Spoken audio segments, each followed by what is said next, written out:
Nah, di dalam bahasan sekarang saya akan ungkapkan ini bagaimana dalam Al-Quran hati orang mukmin dan hati orang kafir.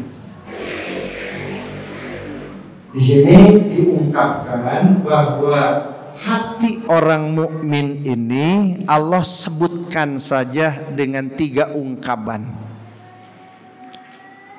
Yang pertama dalam surat Al-Anfal ayat 2. Allah berfirman, innamal mu'minuna, sesungguhnya orang-orang yang beriman, alladzina idza dzukirallah, apabila disebut nama Allah, wajilat qulubuhum, gemetarlah hati mereka. Nah, inilah hati orang mukmin. Jadi disebut nama Allah itu gemetar. Maksudnya apa? Disebut nama Allah itu hati orang mukmin itu langsung, mereka itu merasa takut dengan sanksi-sanksi, dengan ancaman-ancaman Allah Subhanahu wa taala. Jadi punya rasa rumasa bahwa diri ini banyak kekurangan, banyak kesalahan, sehingga disebut nama Allah itu langsung takut gitu kan, dengan sanksi-sanksinya, dengan siksaan-siksaannya. Inilah hati orang mukmin. Cing kira-kira tahu orang gitu ente. Iya. Jadi pas begitu ada orang yang sedang berkendaraan, sedang enak-enak berkendaraan, Bu. Nah, lantas langsung ada yang memberitahukan, itu kan ada polisi. Nah, langsung orang itu gemetar, gitu kan hatinya. Kenapa?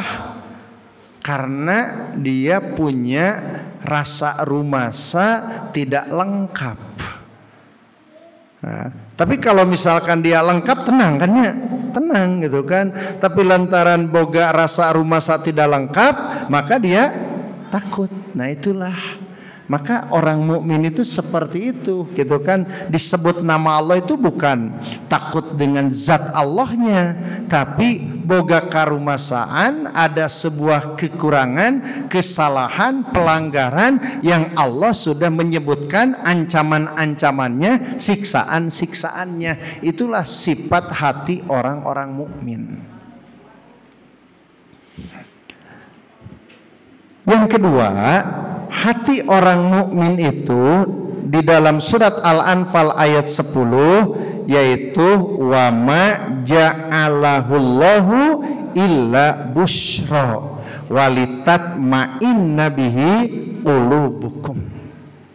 Dan Allah tidak menjadikannya, mengirim bantuan-bantuan, melainkan sebagai kabar gembira dan agar hatimu menjadi tentram.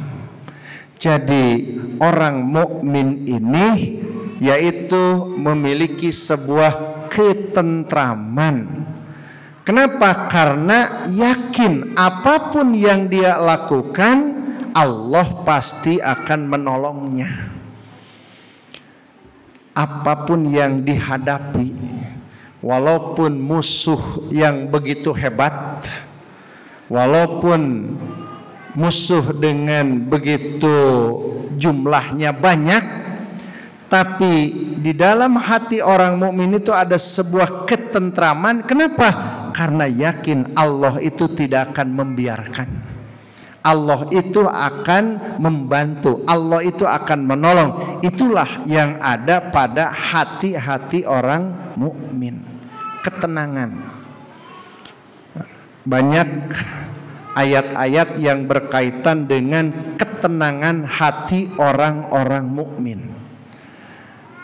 Ketika datangnya berbagai bencana, musibah, atau mungkin istilahnya informasi-informasi yang tidak menyenangkan, ini untuk orang mukmin itu tidak lekas terpengaruhi.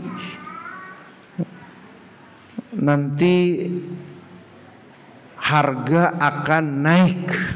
Ngilu reuas henteu. Jawabanana teh ada teu aneh gitu, pan memeh ayeuna harga sakieu ge murah, ayeuna mahal, angre berjalan sakumaha biasa. Nah kan ada ketenangan. Kenapa? Karena yakin Allah itu tidak akan membiarkan manusia. Allah tidak akan istilahnya meninggalkan begitu saja. Semuanya Allah akan bantu. Makanya keyakinan itu yang ada pada hati orang-orang mukmin. Ada ketenangan, ada ketentraman. Matak anehnya lamun aya hati jalma mukmin teu tentrem, teu tenang. Jadi aya naon tah? Nah, nanti akan dijawab dengan sebab-sebabnya.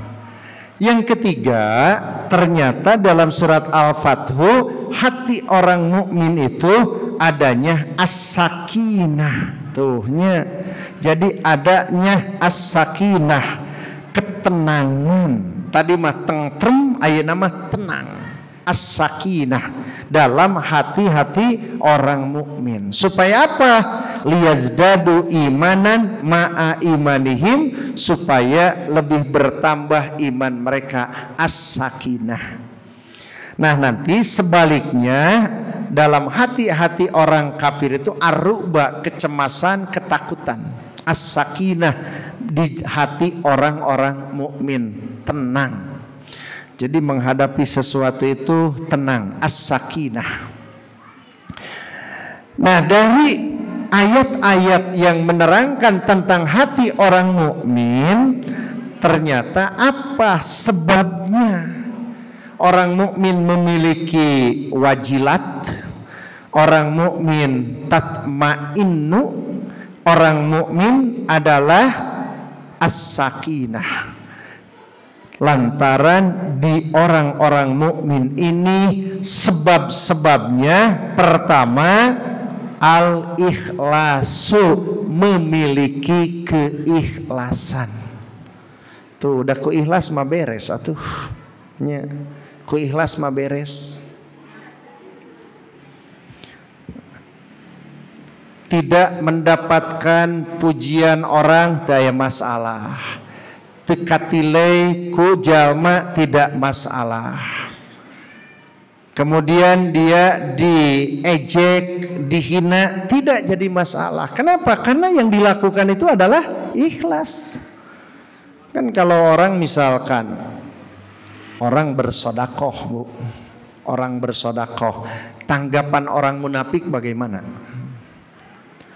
Tanggapan orang munafik, kalau ada orang yang bersodakoh dengan jumlah yang sedikit, maka dia menghina. Kumaha hinaanana, masa orang mau ke surga sodakohnya sedikit.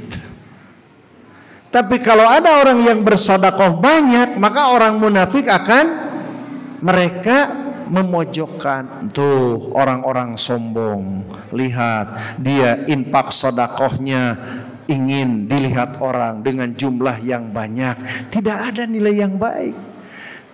Nah kalau tidak punya keikhlasan bagaimana?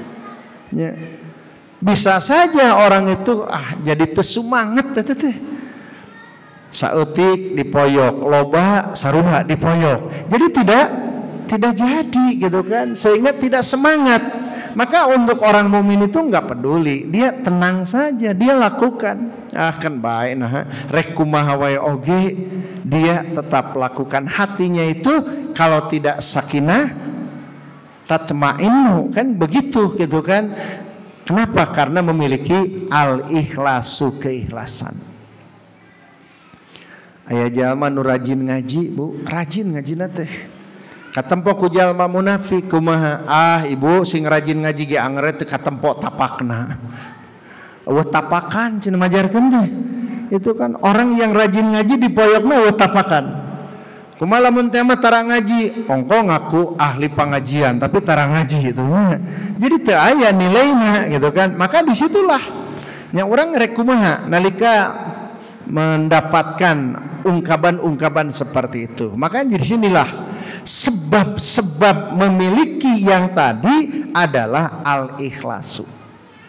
Yang kedua, memiliki as-sabru, yaitu kesabaran.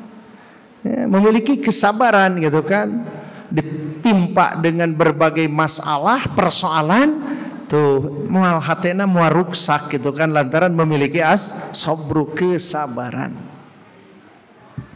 Aya kan hatena teh anu cemas, takut, tidak tenang, wah dan macam-macam. Kenapa? Karena ini mungkin kesabaran tidak dimiliki gitu kan. Kesabaran tidak dimiliki gitu kan. Kan sabar itu kan bisa menahan diri dari berbagai persoalan-persoalan yang tidak sesuai dengan kehendak. Menahan diri dari sesuatu yang tidak sesuai dengan kehendak. Hayang jalma pan A, B, C, D kan, tapi ternyata tidak sesuai, bahkan sebaliknya yang terjadi. Nah itu harus dihadapi dengan kesabaran, gitu kan. Saya pernah melontarkan sebuah pertanyaan, gitu kan. Aya jalma nu hayang miskin, aya jalma anu boga penyakit, kan moal aya. Enggak ada orang yang menginginkan datang sebuah penyakit, tidak ada orang mau miskin, fakir, tapi pada kenyataannya itu banyak kejadian-kejadian itu. Nah, ketika dihadapi dengan sebuah kesabaran, itu tidak ada masalah. Itu kan tidak ada masalah, bahkan dianggap ini adalah sebuah kebaikan. Datang nak penyakit, ya Allah mudah-mudahan ini sebuah kafaroh, penghapus. Ya Allah mudah-mudahan ini sebuah kebaikan. Ketika diterpa dengan berbagai musibah, ya Allah mudah-mudahan ini sebagai kafaroh, mudah-mudahan ini sebuah kebaikan. Jadi tenang jiwana lantaran memiliki kesabaran. Ya. Ibu-ibu misalkan ada istilahnya ada inginnya suami ini begini, ternyatanya lain kumata, gitu kan. Nah itu kan kalau tidak dihadapi dengan sebuah kesabaran, mulai sare itu teh. Bahkan yang muncul adalah emosi, yang muncul adalah amarah, gitu kan. Kenapa? Karena memang begitu. Makanya di sini ingin mendapatkan as-sakinah, ingin mendapatkan ketenangan, ketentraman. Nah, orang mukmin itu harus memiliki. Kenapa? Karena memiliki al-ikhlas, memiliki as-sabru. Dan yang ketiga adalah sebabnya itu orang mukmin memiliki tawakal. Tawakal itu kan setelah usahanya. Ada sebuah, kalau dalam musyawarah ternyata keputusannya tidak sesuai dengan pikiran dan hati kita. Kalau kita tidak mengembalikan fatawakal ala Allah, itu tidak akan tenang, tidak akan tentram. Tapi ketika dikembalikan fatawakal ala Allah, maka itu akan bisa tenang.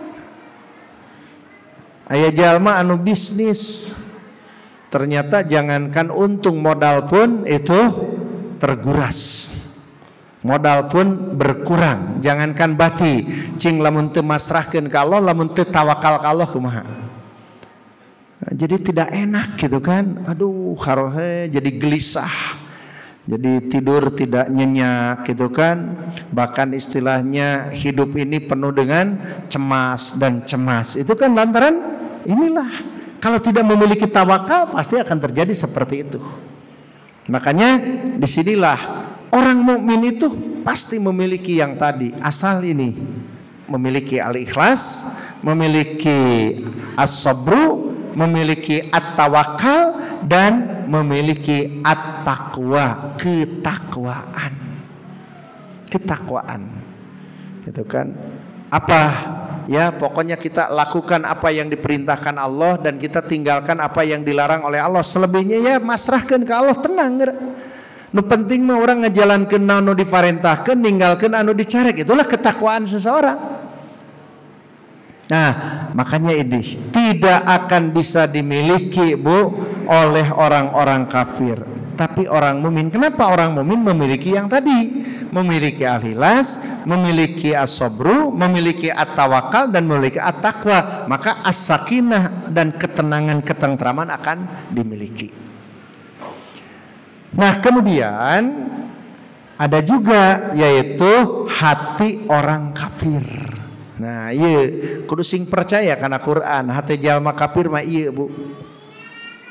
Pertama, di dalam surat An-Nahl diungkapkan alladzina la yu'minuna bil akhirati, orang-orang yang tidak beriman kepada akhirat, qulubuhum munkiratun wa hum mustakbirun, hatinya munkirah, mengingkari, mustakbirah, dan sombong. Nah, ini hati-hati sombong, hati-hati munkirah itu sebenarnya hati orang-orang kafir.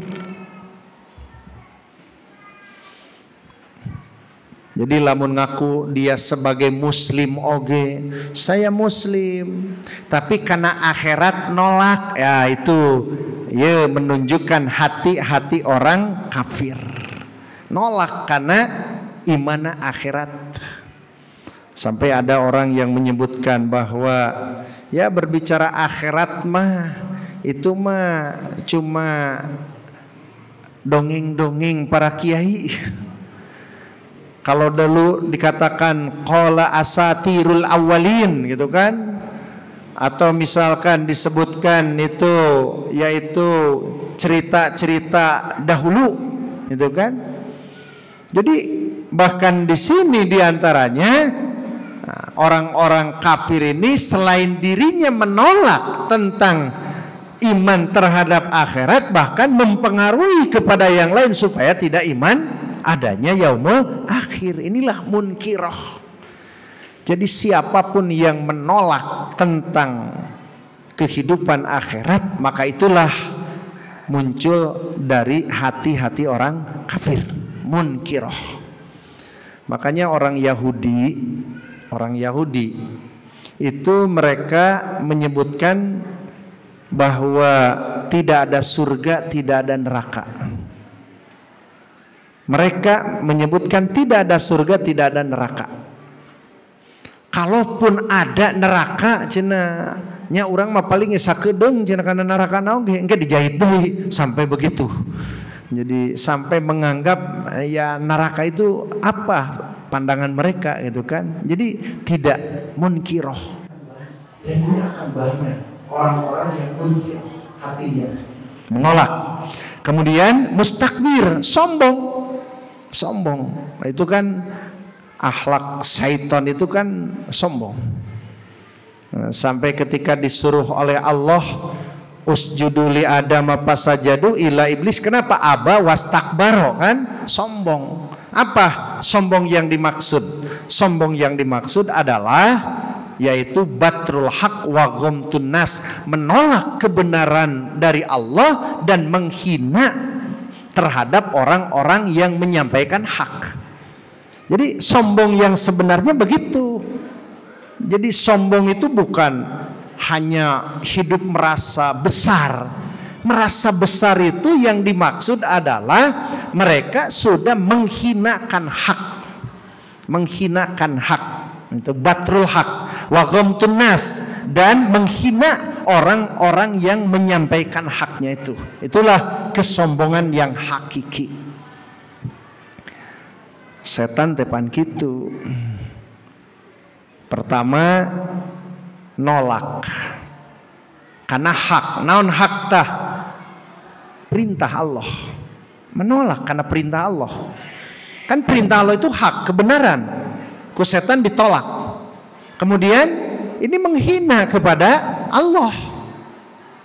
Kesininya manusia yang sombong seperti Abu Jahal ini kan menghina atau menolak terhadap Quran, menolak terhadap sunnah, dan menghina Rasulullah, kan begitu.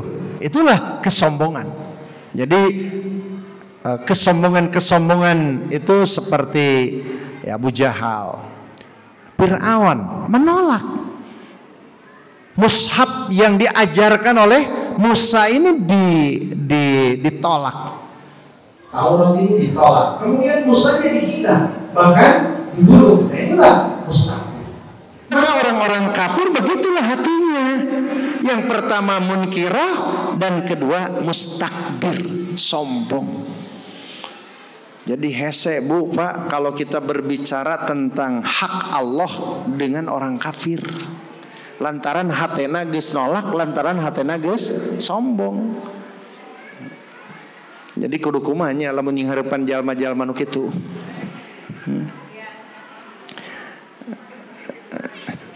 Kita kan menonton di media.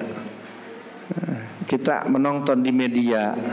Kalau misalkan ada semacam diskusi yang kemudian dilontarkan Quran, dilontarkan hadis, itu kan seolah-olah mereka itu enggak tertarik, bahkan istilahnya dianggap ini bukan sebuah kebaikan, gitu kan? Kenapa? Karena sudah munkiroh, sudah mustakbir. Kemudian yang kedua, hati orang kafir ini ada dalam surat Al-Fathu ayat 26, idz ja'alal ladzina kafaru fi qulubihimul hamiyatal jahiliyah. Ketika orang-orang kafir menanamkan dalam hati mereka kesombongan, yaitu kesombongan jahiliyah. Saya terjemahkan itu karena dina Sunda mah hamiyah teh panasan. Hamiyah teh panasan gitu kan. Iri hati, panas hati, hamiyatal jahiliyah kan gitu. Jadi orang-orang kafir mah hatena teh hamiyah, tidak senang, tidak suka kalau orang melebihi dari dirinya. Jadi selalu tidak enak, gitu kan. Jadi keinginannya orang lain itu di bawah dia, jadi pesuruh dia, itu kan. Kalau dina bisnis embung kaelehkeun, bahkan lamun aya nu ngaleuwihan maranana muncul untuk menjatuhkan. Kenapa? Karena tidak mau disaingi, gitu kan. Kalau dalam bisnis, kalau misalkan di dalam semacam pengikut nggak mau, pengikutnya kalah, gitu kan. Wah, iya pengikutnya bisa lebih darinya, dia tidak senang, gitu kan. Jadi selalu panas, gitu kan hatinya, nggak mau melihat orang lebih dari dirinya. Kita nggak mau melihat orang dipuji selain dirinya. Aya jalma anu elmuna saluhureun manehna muncul iri. Ada orang yang lebih dari hartanya muncul iri. Ada orang yang muncul lebih dari karirnya iri, gitu kan. Itu selalu begitu. Itu hati orang kafir, hamiyah. Makanya coba kita lihat, kalau misalkan terjadi perang-perang di dunia, itu serangan-serangan orang kafir kepada orang muslim, apanya? Itu bukan persoalan agama rata-rata, tapi persoalan mereka tidak mau dikalahkan. Saya dapat berita entah benar atau tidak, ketika Amerika ingin membunuh Osama bin Laden, gitu kan. Ini gara-garanya apa? Ternyata gara-garanya diantaranya dia tidak atau takut terkalahkan bisnisnya. Jadi takut itu bisnisnya itu kalah, gitu kan, itu kan. Jadi orientasinya karena urusan bisnis. Makanya hati-hati orang kafir itu selalu hamiyah. Mata lamun aya di jalma mumin panasan tah hate saha eta teh, gitu kan. Lamun aya di jalma mumin panasan hatena teh mah hate saha eta teh. Quran menyebutkan yang ada hati itu hati orang kafir. Ya, jol nyong kabe itu hate teh. Teu kaot tatangga balanja nu anyar, gitu kan. Jol langsung panas, gitu kan. langsung ngomong ke suami, nah wah itu dan ini kan. Nah ini sebenarnya hati itu hati orang kafir. Hati orang mukmin itu tidak seperti itu. Tenang, tentram, adem, ayem gitu kan. Hati orang kafir tidak, hamiyah gitu kan, hamiyatul jahiliyah. Panasan gitu kan, panasan. Bahkan aya oge-nya sampai istilahnya tetangganya bisa bikin masjid, nyeun masjid gitu kan. Walaupun memang yang dibuatnya masjid tapi dasarnya naon kan? Masjid itu kan dibuat usisa ala taqwa gitu kan. Wah, ayeuna batur ayeuna rame haji umroh, deur mararaksakeun haji umroh gitu kan. Gitu kan. Dasarnya apa? Itu kan tidak mustahil muncul dari sebuah hamiyah, itu kan. Nggak ada hamiyah itu, panasan hamiyah. Kemudian ada juga hati orang kafir itu adalah insiraf. Seperti dalam Al-Quran, wa idza ma unzilat suratun, dan apabila diturunkan sebuah surat, nazara ba'dhum ila ba'din, sebagian mereka memandang kepada yang lain sambil berkata, hal yarakum min ahadin, adakah seorang dari orang muslim yang melihat kamu? Summan sarafu, sesudah itu mereka pergi, sarrafallahu qulubahum, Allah akan memalingkan hati mereka, bi annahum qaumun la yafqahun, karena mereka kaum yang tidak paham. Jadi hati orang kafir itu hatinya selalu berpaling. Berpaling. Jadi istilahnya insiraf. Nah, jadi orang yang suka berpaling, diajak karena Quran, diajak karena sunnah, itu berpaling. Diajak kepada kebenaran, itu berpaling. Hati siapa yang suka berpaling dari itu? Maka di sini adalah hati orang-orang kafir. Jadi tepantas di jalma mukmin mah berpaling dari sebuah kebenaran.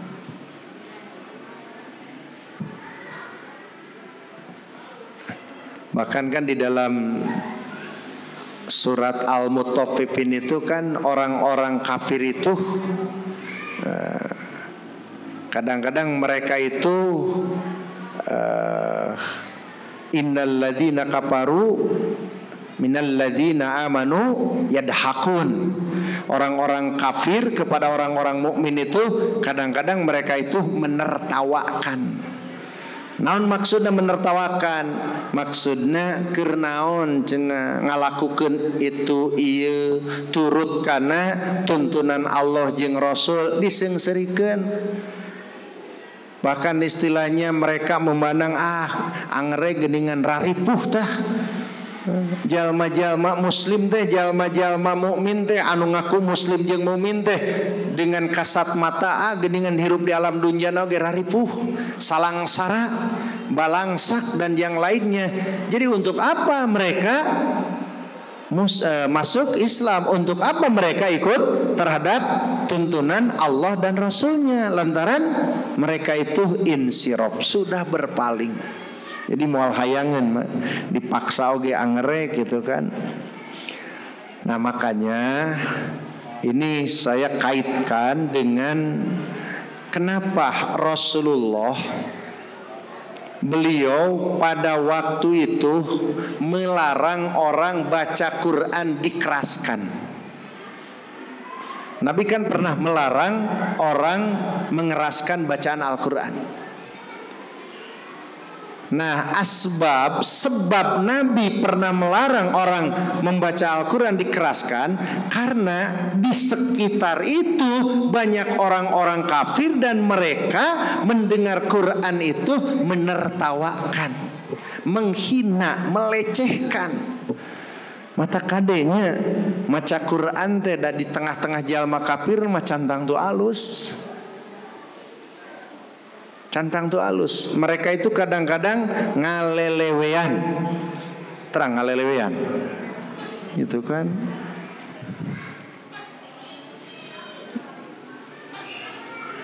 Di di satu komplek yang mayoritas orang kafir. Kemudian di situ ada masjid yang kemudian di masjid itu kalau misalkan sebelum Jumatan atau mungkin biasanya mau adzan maghrib itu suka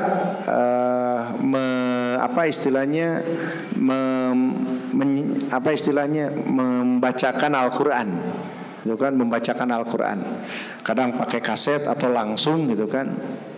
Ternyata betul bahwa di sekitar itu bukan mereka justru enak membaca Quran, senang, bahkan mereka protes. Gitu kan, protes gitu kan, gitu kan, dianggapnya adalah bising, ngagandengan, pokoknya begitu, sampai memprotes, gitu kan, membaca Al-Quran itu, karena mereka itu tidak senang. Jadi barorah make jeung istilah nying hareup gitu kan, ku ngadengikeun baca Quran oge geus teu simpati gitu kan, mereka berpaling, dan ini banyak terjadi. Bahkan di negara semacam Singapura kan, Singapura sampai adzan dilarang keluar. Adzan itu tidak boleh keluar. Kemudian pengajian tidak boleh banyak, paling beberapa orang. Kemudian tidak boleh pakai pengeras suara. Itu kan. Sebelum Covid, alhamdulillah pernah ada izin untuk Idul Fitri, Idul Adha di lapangan. Sekarang sudah tidak boleh lagi, ditutup kembali. Tuhnya, kenapa? Karena mereka itu ya berpaling, itu kan. Nah, tidak mustahil, gitu kan. Ada orang-orang Muslim atau orang-orang yang mengaku Muslim tapi mereka justru berpaling, gitu kan, dari ajaran-ajaran Allah. Sifatnya insirop. Kemudian hati orang kafir itu di dalam Al-Quran disebutkan dengan keras, Al-Qasiyah. Fawailun lil qasiyati qulubuhum min dzikrillah. Maka kecelakaan yang besarlah bagi mereka yang telah membatu hatinya untuk mengingat Allah. Keras, qasiyah. Jadi tegas.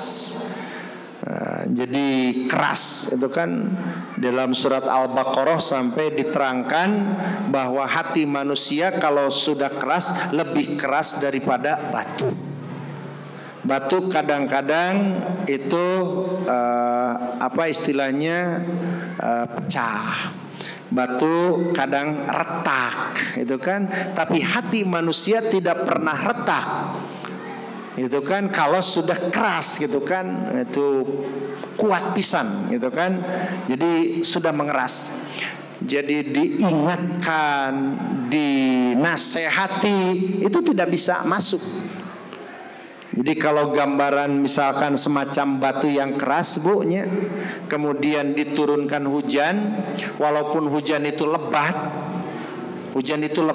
itu nggak ada sedikit pun yang masuk itu air, langsung kan berpaling. Itulah keras-kerasnya batu. Tapi hati orang kafir lebih keras daripada batu.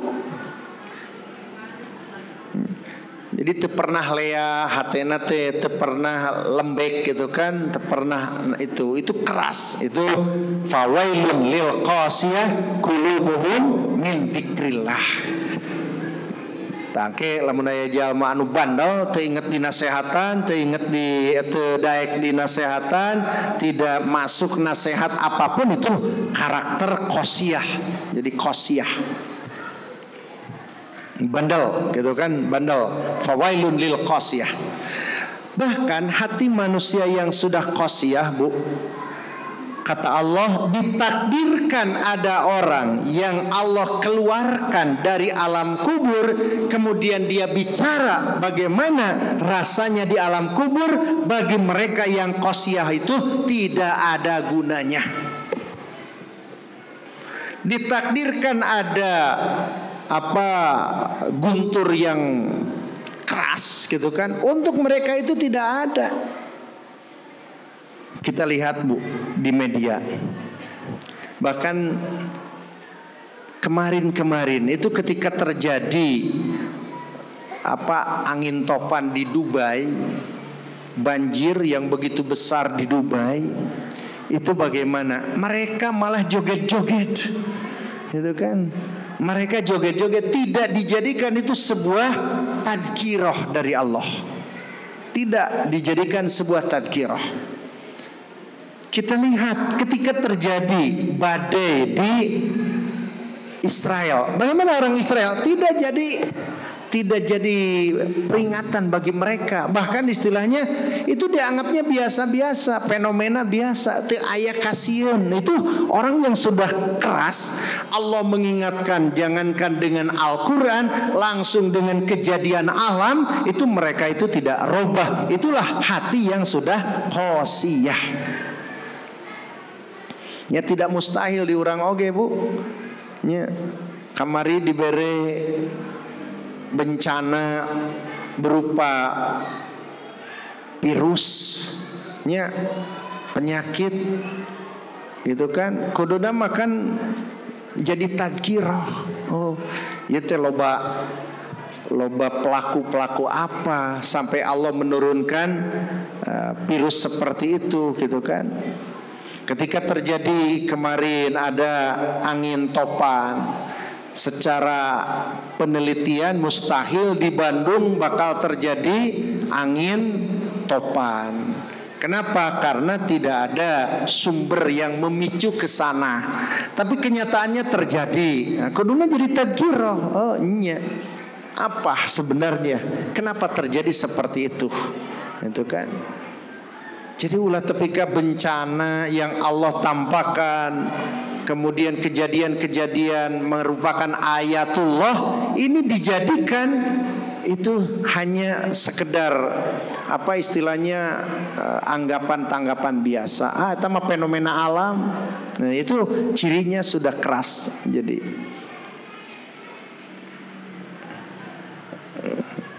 nah, kemudian hati orang kafir itu dikatakan di dalam Al-Quran arron. Apa arron? Nah ini arron. Jadi kalla barrana ala qulubihim makanu yaksibun. Sekali-kali tidak demikian. Sebenarnya apa yang selalu mereka usahakan itu menutupi hati mereka. Arron artinya tertutup. Ari tadi mah mengeras, ari nama tertutup. Itu tertutup gitu kan, arron. Nah, arron itu begini. Jadi kalau misalkan ada selembaran kertas yang putihnya, kertas yang putih. Kemudian kertas yang putih itu kemudian ada titik yang hitam. Kemudian titik yang hitam itu terus dititik sampai penuh.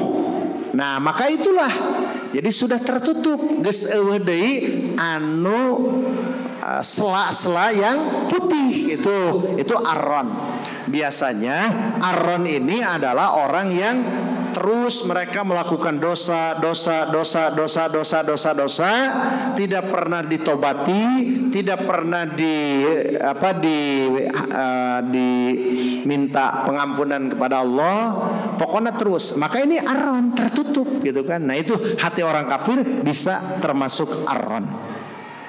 Dan ini kalau sudah arron maka terjadi al-khatmu, itu terkunci. Itu terkunci, khotamallah, terkunci, kapatri khotama mah atau at-tabu itu kan terkunci.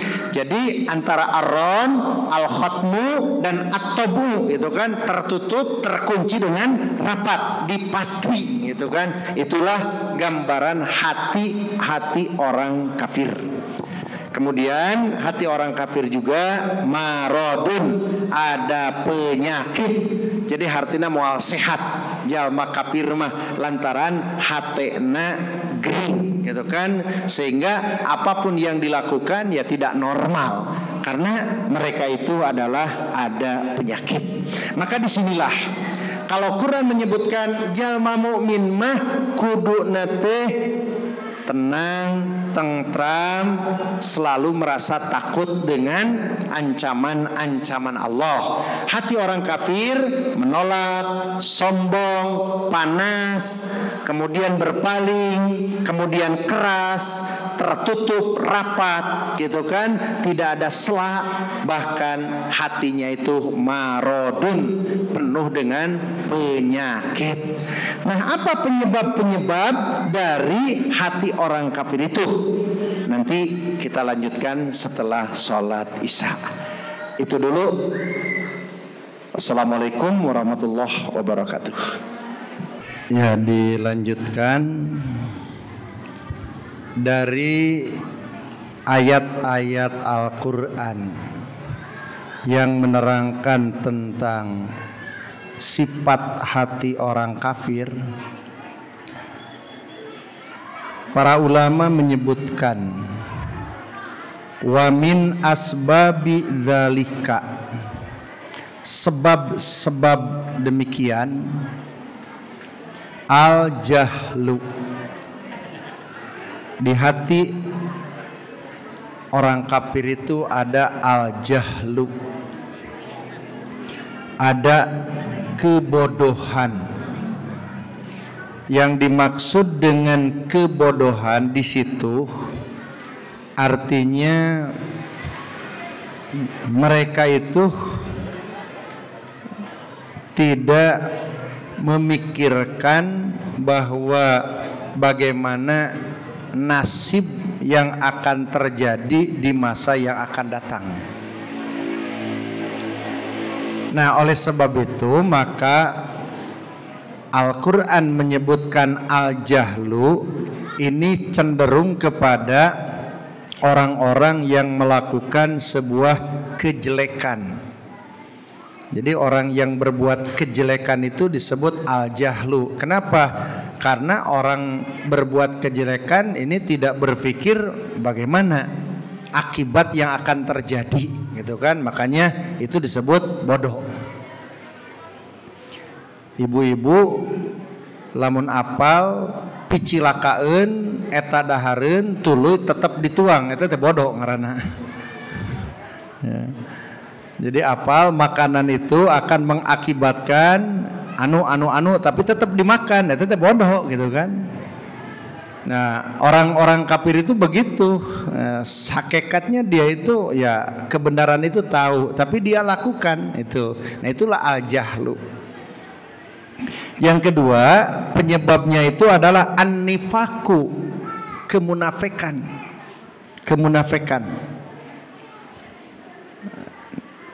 Yang keempat, asyakku wal irtiab, keragu-raguan atas kebenaran Al-Quran. Jadi memang ada sifat keragu-raguan terhadap Al-Quran. Makanya Allah mengingatkan dengan kalimat la raiba fih, kan begitu. Jadi jangan seperti orang kafir, mereka itu seperti orang munafik, mereka itu adalah adanya keragu-raguan. Kemudian penyebab selanjutnya wal hasadu, adanya hasud. Kemudian ad-doghinati, iri, gitu kan. Jadi hasud, iri. Hampir mirip sebenarnya. Ya. Hanya bedanya kalau al-hasadu itu menginginkan hilangnya nikmat orang lain. Kalau iri itu kecenderungan tidak enak, gitu kan, melihat orang lain lebih dari dirinya. Ila ghairi dzalik mimma yufsidul i'tiqad, apa yang menjadi rusaknya akhlak, i'tiqad, akidah, wal akhlak, dan akhlak, wa yaj'alu, dan menjadikan ahkamul akli bil idrob, hukum-hukum akalnya itu jadi tidak menetap, jadi tidak tentu, terus selalu istilahnya ya goyah, gitu kan, tidak panceg, tidak istiqomah. Nah, dari sebab-sebab terjadi hati-hati orang kafir seperti tadi dari situ.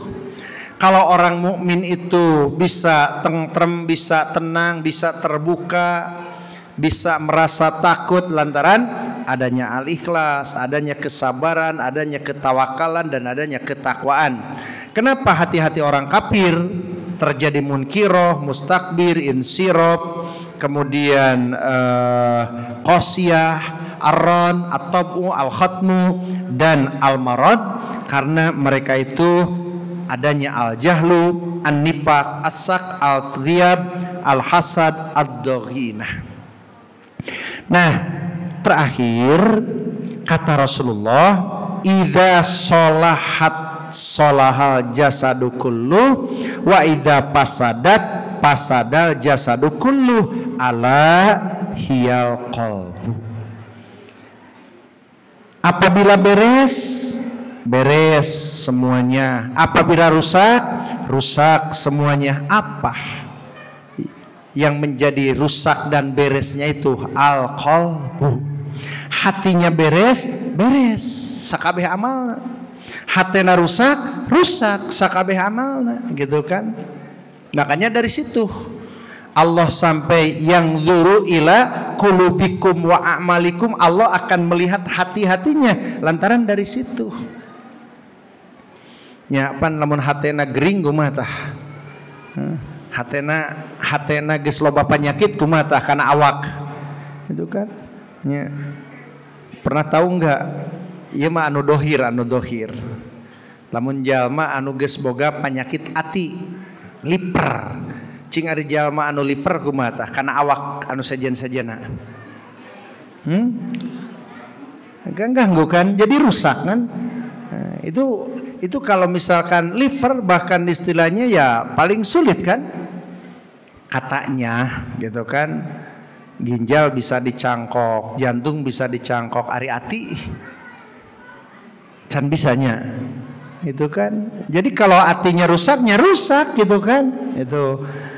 Itu akan pengaruh kepada organ yang lain itu dan ini. Bahkan istilahnya ya akan menjadi lemah dan yang lainnya. Itu kalau hati secara hakiki. Sama yang dimaksud dengan hati maknawi juga, kalau sudah rusak. Hatena geus kotor gitu kan. Hatena geus munafik gitu. Hatena geus naon istilahna cenderung kana maksiat kan begitu. Jadi qalbun di sini. Hatena panceg, hatena kuat gitu kan. Makanya di sini ya muqallibal qulub sabit qalbi ala dinika. Nah, Rasulullah lebih menyuruh tentang masalah istiqomah hati. Lantaran kalau orang hatinya sudah tidak istiqomahnya kan ditoge teu istiqomah gitu kan, karena pikiranana jeung sagala rupana. Makanya di sini persoalan hati. Hadis ini sebelumnya Rasulullah menerangkan tentang apa?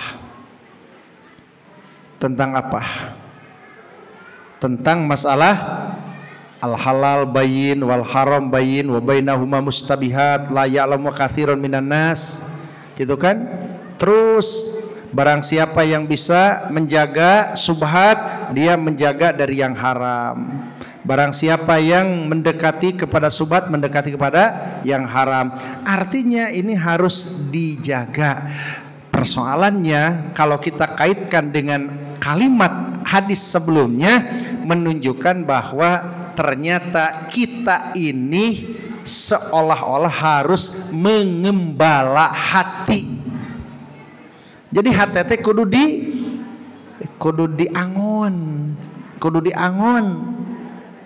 Engke lamun hatena teu kaangon ke bisi ngaprak kanu sajen hancur gitu kan. Jadi kita ini sedang mengembala hati gitu kan. Kudu diangon hati mah, ulah diantep. Lamun hati diantepnya gitu kan. Nah, itu harus. Maka Arbab al-Ma'ani menyebutkan fi qulubihim maradun, pada hati-hati mereka penyakit, ada penyakit. Apa yang dimaksud? Bisukunihim ila dunya wa hubihim. Jadi si hatena teh kecenderungan dan kecintaan itu terhadap dunia. Wa ghaflatihim anil akhirah wa i'radihim anha, lalai dan berpaling dari urusan-urusan akhirat. Mata lamun jelema geus hubbud dunya, cinta dunia, lupa akhirat, gering hatena eta teh. Lamun jalma geus hatena kana cenderung kana dunya, lupa terhadap akhirat, kira apa yang diucapkan, apa yang dipikirkan, apa yang dilakukan moal teu urusan-urusan eta. Makanya wajarnya kalau misalkan terjadi orang tidak peduli terhadap hukum, wah keun bae nah haram oge nu penting mah seubeuh. Ya keun bae lah ngalanggar saeutik mah nu penting mah menang, kan gitu. Nah, dan mereka itu begitulah. Makanya orang-orang kafir mereka lebih percaya segala sesuatu itu dengan urusan dunia. Moal aya nu kuat lah jelema mah ku dunia gitu kan. Nah, makanya disinilah kalau orang sudah hubbud dunya, hirsud dunya, lupa terhadap akhirat, maka disitulah berarti di situ ada masalah. Fi qulubihim maradun, kata Arbab al-Ma'ani. Nah, oleh sebab itu maka disinilah yang menjadi penyebab kenapa hati orang mukmin begini, kenapa hati orang kafir begini. Ternyata penyebab-penyebabnya yang perlu kita tahu, yang perlu kita pahami. Ikhwati iman yang dimuliakan Allah Subhanahu wa taala, saya kira untuk pemaparan materi dicukupkan dan mudah-mudahan ini menjadikan bahan. Jangan sampai ada di orang-orang mukmin hati-hati orang kafir, gitu kan? Dan selalu terbuka, selalu merasa al-khasyah. Itu saja yang bisa disampaikan dan saya kira cukup. Mudah-mudahan Allah Subhanahu wa taala senantiasa memberikan terus kekuatan kepada kita untuk selalu menjalankan perintah-perintahnya dan meninggalkan segala larangan-larangannya. Rabbana atina fid dunya hasanah wa fil akhirati hasanah wa qina adzabannar. Assalamualaikum warahmatullahi wabarakatuh.